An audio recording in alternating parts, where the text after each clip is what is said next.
straight into the world of legal matters. All right, so thank you for joining us once again. And our in house barrister is very much available, and she is so very much in the mood as well. Good morning to you. Good morning, Adana. Ruth.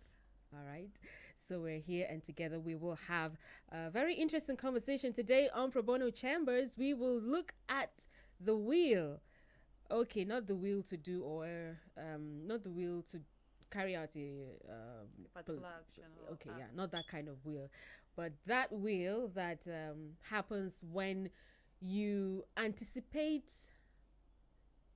Okay, I wanted to put it in a very dramatic way, but not many Nigerians want to talk about death, but then it happens either way. Okay, so when you get to write a will, are there legal grounds for contesting a will? That is to say, if someone has written a will and the person is gone now, and a beneficiary feels perhaps slighted or not properly settled. Is settled the right word to use? Well, you could contest it. Now, are there legal grounds for that? That's what we're going to find out today, yeah? Yeah. Okay. So let's begin. Thank you. Before discussing the legal grounds for challenging a will, we need to understand that a will is a testamentary document that a person who is referred to as a testator writes, where he appoints other persons who are known as executors, and then he directs them in the order and manner of which he wants his properties to be shared when he's gone.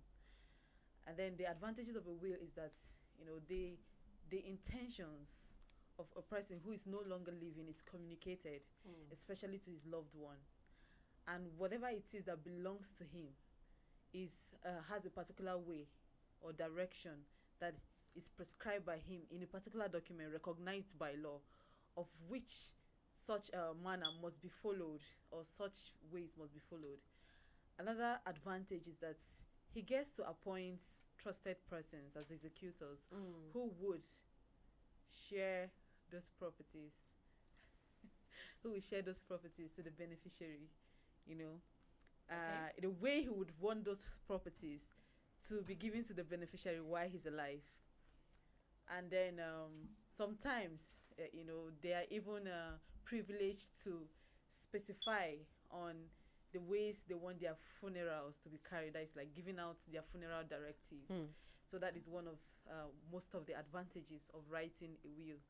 Like you said, you rightly said, most of us don't like to hear the word will, or even Yeah. try to know, And that's why some people end or up dying identify without with it, writing without one. writing a will, and then when they are gone, It becomes issues a would likely problem. arise.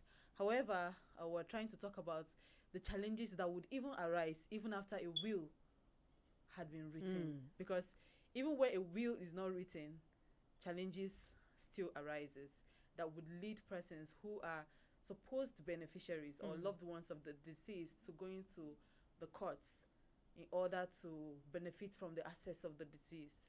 So challenges can also come up where there's an existence of a will, and these challenges is what I'm here to spell out today, one after the other. For instance, you never knew about the existence of your father's other child, Exactly. and suddenly while they're about to read it out, that child comes, and maybe he even has more than you, who think you are like the only legitimate child or one of the legitimate children.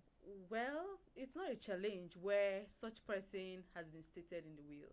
Even if they are stated, I've And seen their it. witnesses, it's not a challenge because the will, The other ones will start the will, contesting. Hey, we never knew the will about your is existence. recognized How to do we have know such that you are power, not just showing up for showing up's sake? except where the formalities that has been stated in the Wills Act, which is the Statute of General Application in Nigeria, apart from the wills laws of various states. Okay. The formalities, if the formalities are not met, that is where it becomes an issue. But if the formalities were met, and the formalities which include that the testator has to be in his right sense, of sound mind while writing his will, the testator must also state who and who are beneficiaries. And then he must also know his assets and like his bounty, and who and the quantum of the assets to whichever beneficiary he stated in his will. and then he shouldn't be under any form of influence or undue influence, any form of duress or undue influence. So if the formalities of a will, and then it should be in writing, there should be witnesses. If the formalities of the will are met, Yeah. There regardless shouldn't of the be. situation, Hmm. the parties who are the beneficiaries or the loved ones do not have a say, as long as the will meets with the formalities and the position of law. Okay. Yes. So, talking about the challenges or the legal grounds of which one could go to court and challenge a will, one of such grounds is that if you are able to state as a beneficiary or whoever is challenging the will that the testator didn't have any testamentary capacity. In that way, you can state that he wasn't of sound mind, or he was very sick at the point where such a will was written, so he didn't have the capacity to understand the will, Or he was okay. yeah, or the assets he actually had, Hmm. the nature and then the volume of the assets he has. That is what the testamentary capacity is about. Secondly, if you can state that he didn't he could not identify, at the point he could not identify the persons he wanted to be beneficiaries to the will. And thirdly, if you can identify that at the point he wrote that will or he signed the will, he didn't understand the legal implication of signing a will, that you can actually use these 3 points to justify that he didn't have a testamentary capacity at the point the will was signed. Hmm. Then a second legal ground is where the testator was unduly influenced. If you can state, as the person challenging the will, you can state that the testator was unduly influenced to signing the will or writing the will. Unduly influenced in the context that uh, whoever is alleged to be the undue influencer Hmm. had the capacity to affect the testator's will, so that the testator can bend to the will of the person, putting the testator under certain severe duress to bend to the will of whoever The is alleged of, influencer. yeah, Mhm. unduly influencing the testator. That is another ground for challenging a will. Another ground is where the will was procured by fraud or forgery. If you can, justify, with certain evidences or facts that the will was forged or that the will was procured by fraud. Hmm. In that sense, you could even state that the testator was tricked to signing the will. Then that is procuring the will of the testator by fraud, because the testator didn't do it willingly. And then if you can justify that the testator's will was forged, Hmm. because we have cases like that where the documents, the will becomes forged, or where there's an already existing will and then a new will just comes up. Hmm.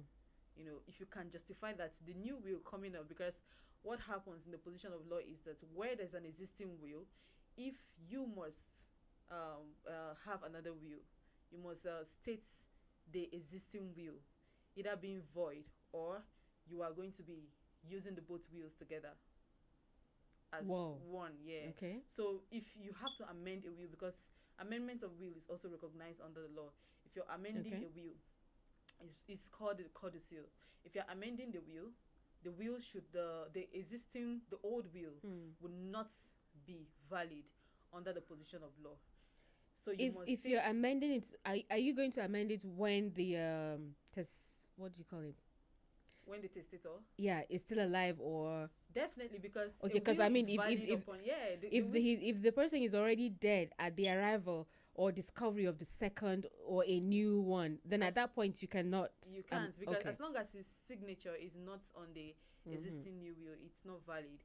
But then where there's an existing will already, an old will, and then Mm. a new one comes up, and then it still has the formalities or the features that the law recognizes as a valid will, then the law would rely on the new will instead of the old one.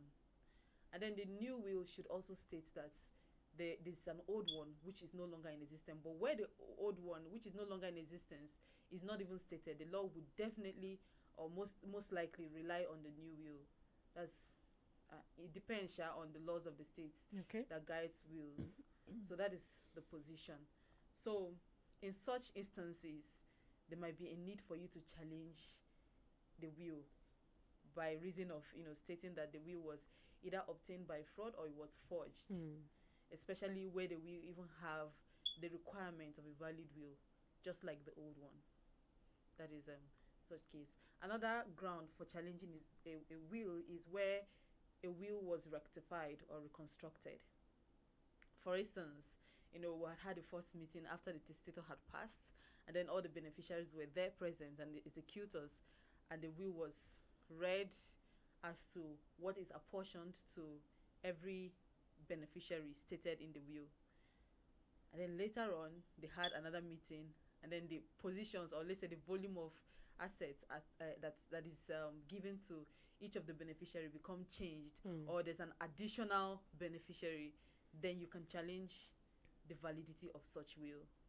That means an amendment or reconstruction has been made in the will, which renders the existing will valid, because you can only do that on the existence of the testator. That's when he's alive.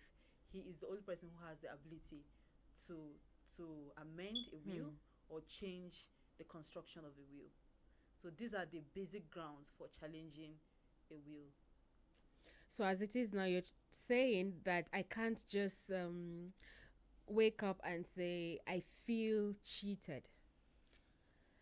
That's what I'm saying. If you're waking up to say you feel cheated, Yeah, why I'm saying must. this, yes, because the person may not necessarily say, okay, I'm saying this because I know for sure it was forged, or the person may actually assume that, well, it's possible they have, my dad or Let's say my by reason parent of has, your relationship with your dad, you felt or you yes, expected a particular portion and of then you're asset to getting be, less. and you're So getting less. that would not be taken seriously, yeah, because it's just an assumption, it's a feeling. It's a feeling. A will. It's you have an expectation and it was not met.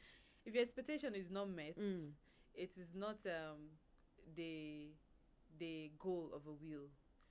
The main goal of a will is not for the beneficiary's expectations to be met, but for the expectations of the testator who is past to be met.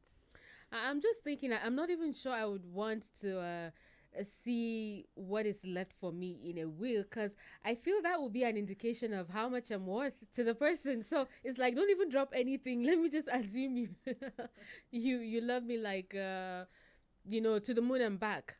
Because if you are writing something, you're giving anything, you're like, okay, give this to Ruth and then give this to this other person, and I see some other thing, I don't know, I'll just feel like, hey, am I just that, worth this? If you think that the testator had so much love for you, that could take you to the moon and back, and then you expected that a particular portion or volume of assets be given to you as your inheritance.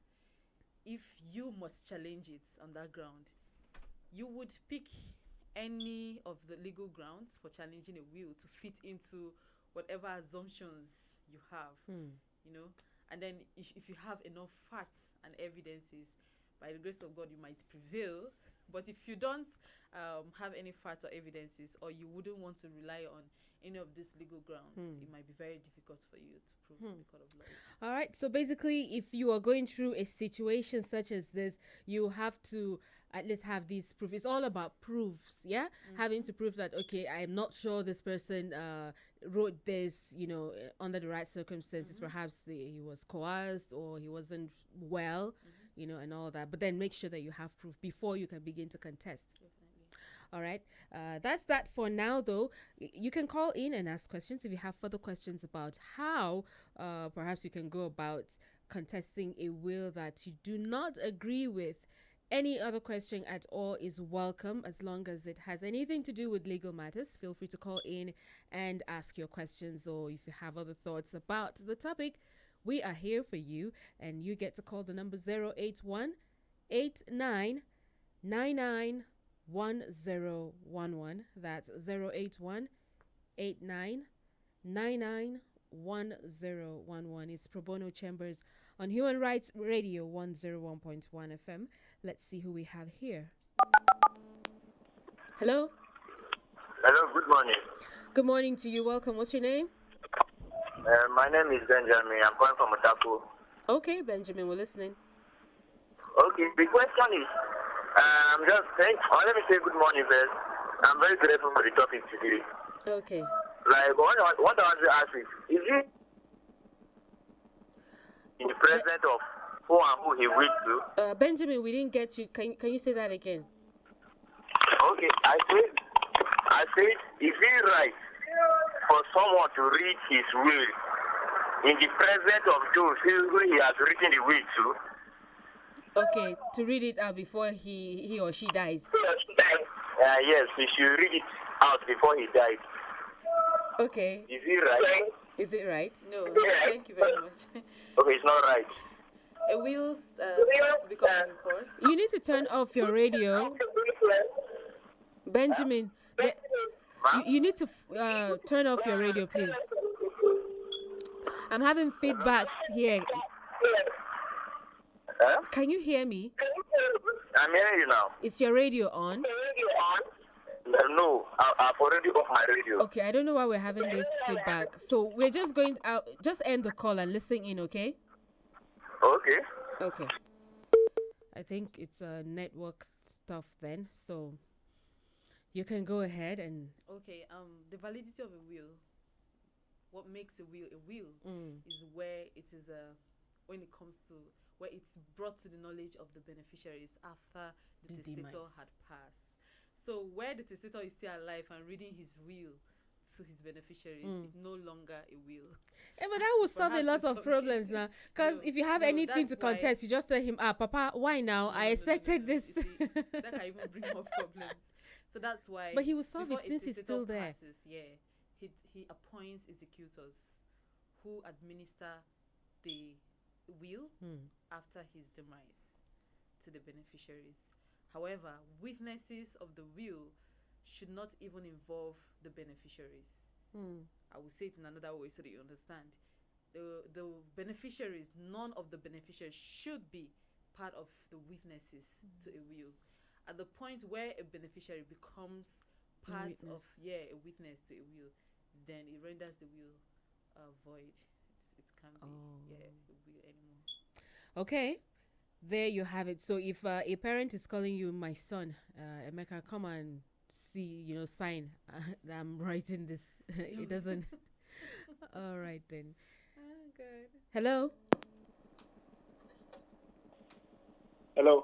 Good morning. Good morning. Welcome. What's your name? Yeah, this is Jamil calling from Apple. Okay, Jamil, we're with you. Yeah. Right now, I'm feeling like one kind bad lawyer now, but a street lawyer be. Yeah. The enlightenment is just too much. Okay. Yeah. And my question is, in the process of writing the will, right? Yeah. And the person that is going to write the will is bound to declare to make known to his lawyer all his assets, right? So in the process of writing down all the assets that he has, right? And translating it to the real will, and forgot a certain percent or certain amount of assets. Or let's say I have like 5 houses. I've explained to the lawyer that I have 5 houses, and when I'm putting into the will, I inserted 4 instead of 5, and unknowingly to both of us, we thought that it's 5. After all, it's 4.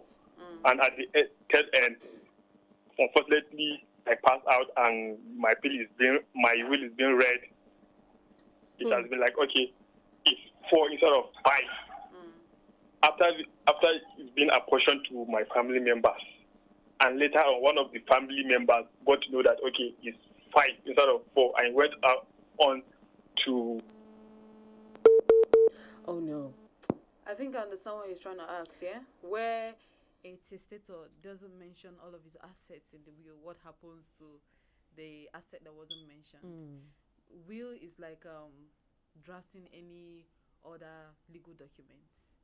Most times when they draft a will, especially where the testator, for instance, cannot even remember all of his assets. Let's say he's a very, very wealthy person.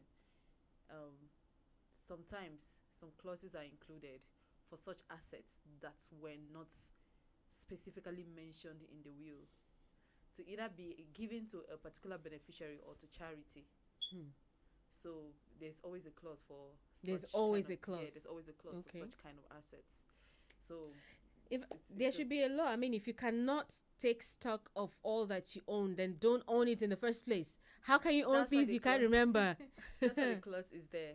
Please, if you cannot remember it, you don't own it no more. Even But I would have loved to hear the end of his question, because Question, yeah. he's saying that maybe a family member now discovers it and perhaps decides to go for it, on a solo mission, kind of. Who knows? But I hope Jamil will call us back. Let's hear the end of the. if there's any situation like that, it can be challenged. Okay. Hello. Hello. Hello. Good morning. Good morning. This is Monday from DC. Okay, Monday. Please go ahead. Yeah. I actually want to ask. There's this lady that explained something to me, which I would like to ask the position of the law. Okay. She said she was working with a woman as a sales rep. Along the line, like if you ask me to sell a product for 2 naira, and I'm able to convince customers to sell it 3 naira, and I recorded your 2 naira, your sales has not been lost either, Okay. and she has been doing that. There was no any record of loss. After she left the place, the person that she introduced to the woman to sell, later the lady introduced her to her that this is the way I've been doing. If you can do it, and it will not affect the business of madam, just go ahead. The lady now implicated her, and that was after about a year plus, of which the woman came with police to the shop of the lady that she now started as herself, and packed everything she had, that she used her money to do that. So I don't know the position. How was she implicated? I really don't know. The lady that Sophie had was like telling the madam that this was What the other person was doing. was doing, of which the woman did not know in the first place, and it has not affected. Okay, but did you say from the beginning that she told the woman that she was going to convince them to buy it at 3 naira, for instance? Okay, she did not didn't. have such agreement. Okay. Just like you give me a plot of land to sell it, maybe at I the understand price what of you're saying. 50,000 naira, and I You was sell it able for to 65,000 naira. convince. Okay, so I you want to understand know what you're the position of the Of law law, on it, yeah. yeah. Yeah. Because right now the lady in question is somehow like, she's destabilized, like she really don't know how to go about her life. She's confused, just like being mentally affected somehow. Yeah, sorry I about really that, don't yeah. know. We must sympathize with you and the lady, for the situation you're going through. But then the position of law is this. If you are to sell a particular goods or provide goods and services, and then you had added an additional gain, as long as it has not affected the goods and services you're providing on behalf of somebody, or you're providing to someone, you are not being fraudulent at all. You're not guilty of any kind of offense. But where you had an agreement with such person that you're not going to be making any extra gains from the goods and services provided, especially when you're working under an employer, you had that agreement. You're bound by the agreements.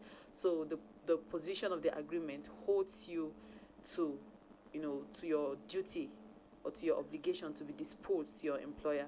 But where there's no such agreement, you're allowed to make gains, extra profits from the goods and services you supply on behalf of your employer. Hello? Yes, I can hear you. Yeah. Like myself, I asked her, did you have any agreement concerning maybe for rules and regulations that bind you not to go ahead and make such. She said no, because though one thing about me, even as a Christian, I condemn that act. But coming to the aspect of the woman involving the police, That's what I'm saying. So she can go and they packed everything. In fact, they closed down. She can challenge this action in the court of law if there are no agreements the stating that she can't now. make I any. have gains. advised her to take it up, but in fact, she's afraid. She's afraid of the woman that She doesn't need to be afraid. Yeah, she doesn't need to be afraid because the position of the law stands, and there's nobody, existing in Nigeria that is above the law. The law still stands as it is, and the law protects the innocent. So she should not be afraid. You can help as well. Okay. I don't know. The ordinary president, I don't really know how to get him across to you, because I think I want to step in the case for her. Even though she has she's afraid the woman might just do other means to even get rid of her. So I was she shouldn't think that way. Is she threatening her life? I think so. Is she in the police custody? Yes, sorry? Is the lady in the police custody? No. She But her properties are there. Yes, but in fact, the mom, everybody, they were afraid of the woman. So I really don't know. So what do you want even right they now? collected the receipt and everything. Sorry? Yeah, what do you want right now, apart from the advice we've given to you? I'm thinking of taking up it, helping her, I discovered there is a thing of psyche now. She has been affected. She's afraid. Probably when she was working with the woman is a bit maybe wicked, tyrant or so. So, that fear is still there. So I'm thinking of taking it up, then maybe you can get justice.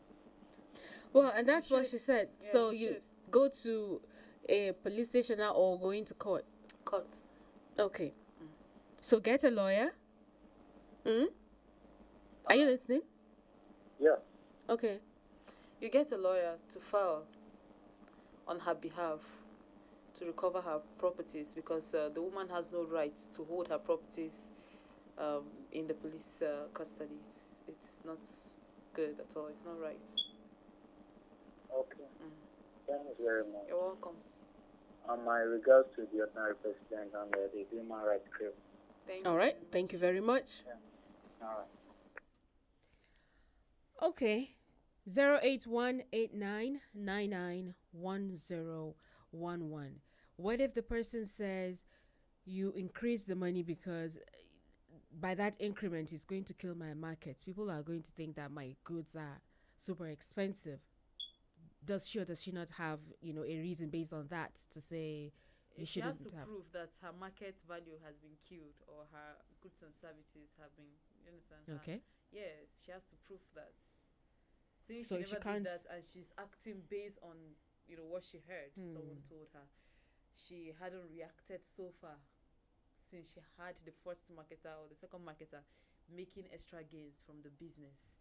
She hadn't reacted, and whatever it is she had added on top of the products, she got as a profit from the marketer.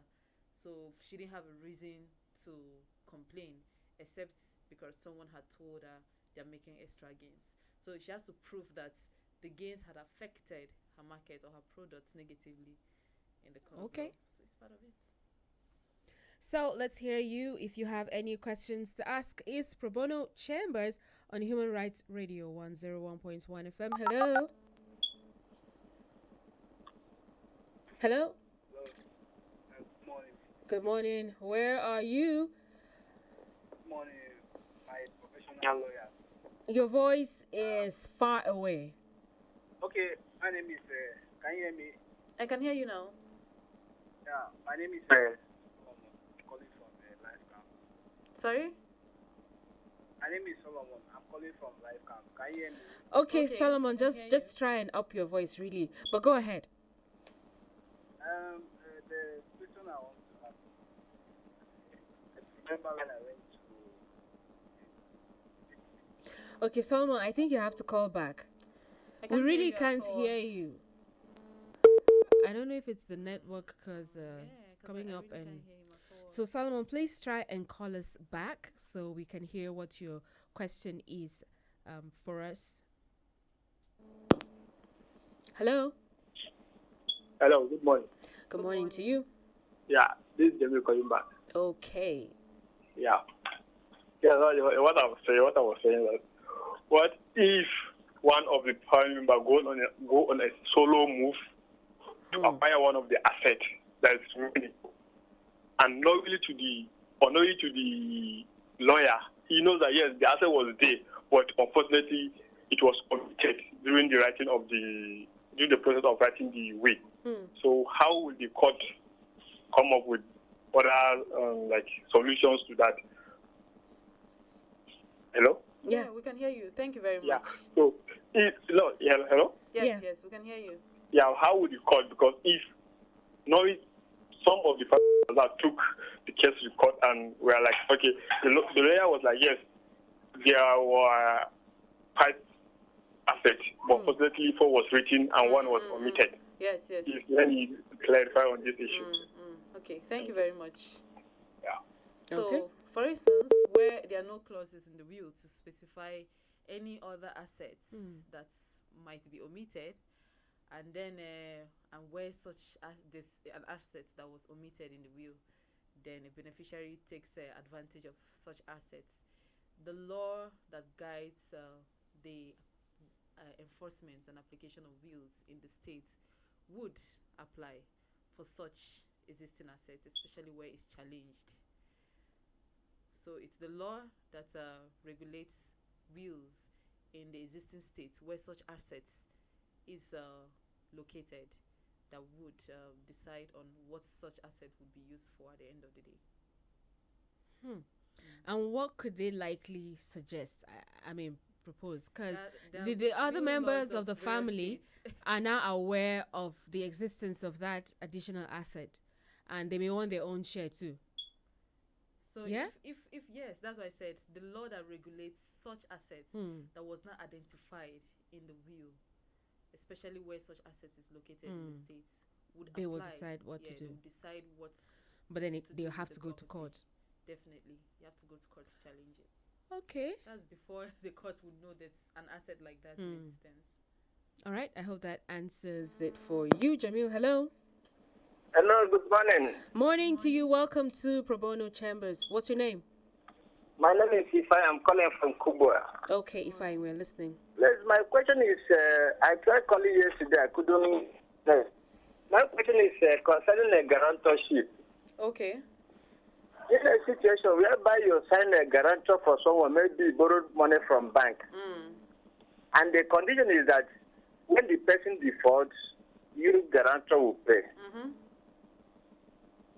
Yes, I can hear you, sir. The debtor now died, not defaulting. Maybe the man got involved, accident, illness, or something else, and the man got that before the repayment of the loan. Then what's the position of the guarantor now with the bank? Is it to want to pay, or where do they fall back? Is it to fall back on the insurance company, or the guarantor will not pay? The guarantorship agreement still stands. It still stands. So yes, it still stands as it is. So where such point of payment of the debt reaches, and then the principal debtor is no longer in view to pay the debt, it can be paid with the assets of the deceased. That's the principal debtor, from the members of his family, because most times they also state out in assets and liabilities. His debt is going to be stated out in the liabilities that he owes. Is going to be identified by the family members. So the assets of the deceased person would be used to pay off the debt. But where the assets cannot offset the existing debts, then you, the guarantor, would pay off the liabilities and then rely on the principal debtor's assets to recover what you have paid on his behalf. That is it. So the bank had an agreement between the principal debtor and you in terms of the payment of debt and I interest. think the agreement is that if the debtor defaulted, this is not a case of defaulting. It's default, sir. When the debtor is no longer in view to pay the liabilities, is also part of default. In fact, it's part of the uncertainties that would come into default. It's either the debtor do not even have the money at all, or he's not in view to pay. So it's you who should fall back on the insurance company, not the bank, except where it is stated in the agreement that the bank will fall back on the insurance company as the guarantor or as a joint guarantor with you. Wow. Yes. All right. Thank you very much. You're welcome. Thank you. Interesting, right?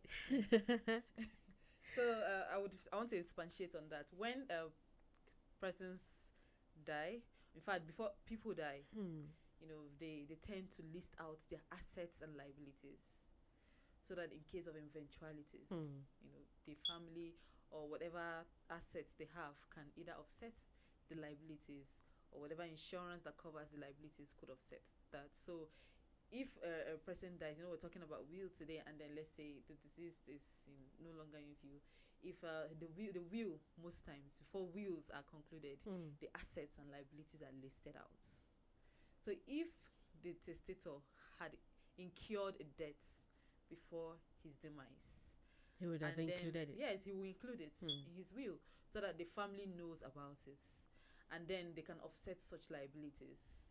So the agreement for payment of debts is upon defaults of the principal debtor. So defaults could mean that he wasn't capable of paying, or he wasn't there to pay at the point or the appointed date that he was supposed to pay the principal sum and the interest.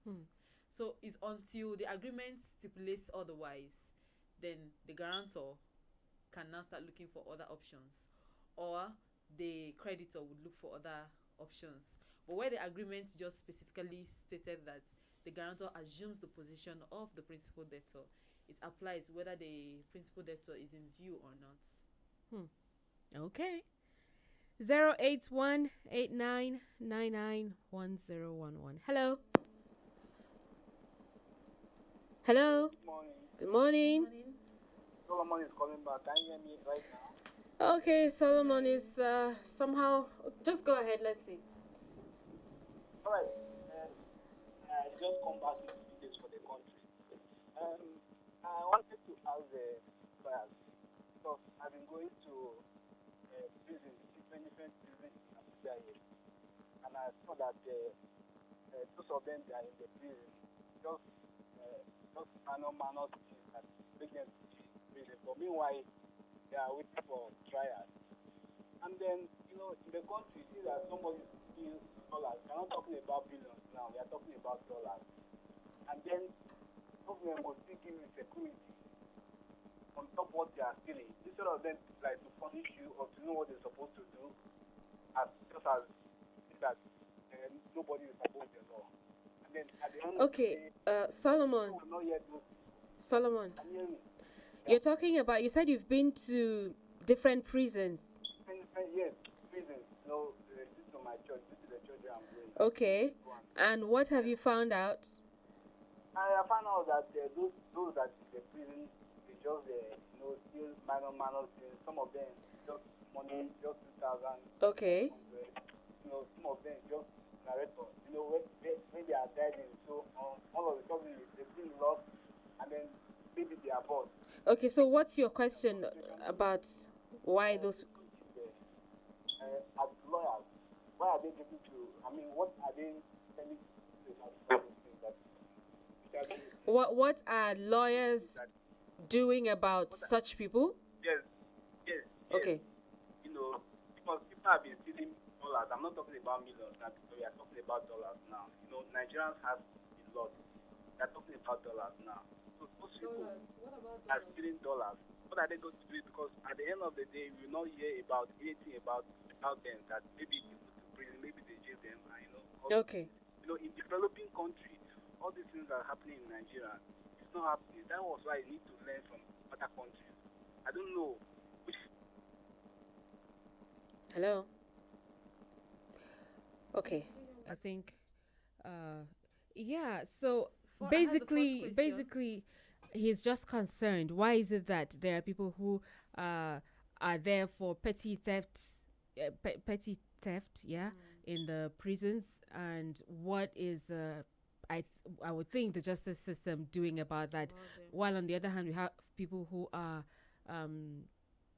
stealing a lot more money, and that's why he's talking about dollars. I mean, he's just trying to say others are stealing more money, and yet they seem to be going scot free. So how do we get to that point where we get to prosecute those who are actually more like the bigger thieves? That's like fighting corruption and talking about the reconstruction that is needed in our prison system.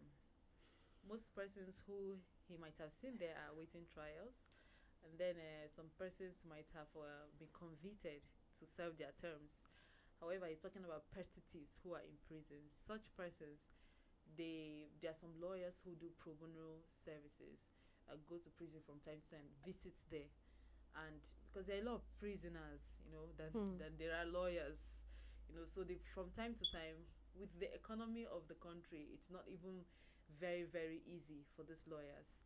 They go there and try to get names, because the prison services actually allow lawyers to come and do pro bono services, render their pro bono services for prisoners. So they come there, get their names, get their case files, and go through them, and try to go to the courts where such persons' cases are assigned to pursue the matter and make sure that they come out of the prisons for whatever crime they've been alleged of committing.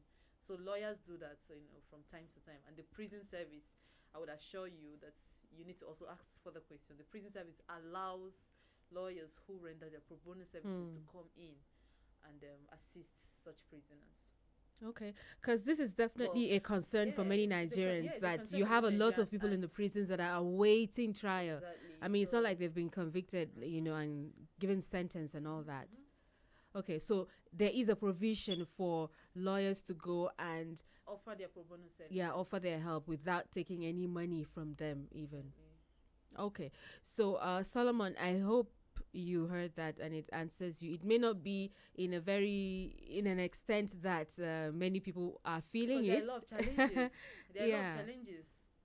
There are a lot of challenges in the prison system. So, but this is the little that has been allowed to help such prisoners that he mentioned. Okay. I'm not sure we have all the time in the world to pick another call at this point. This will be it, except for any additional information from the conversation we've had. Yeah, additional information is that in as much as there are various laws of wills laws of various states, and then there's Islamic law and customary law that talks about inheritance and how testators' properties should be shared when they are passed.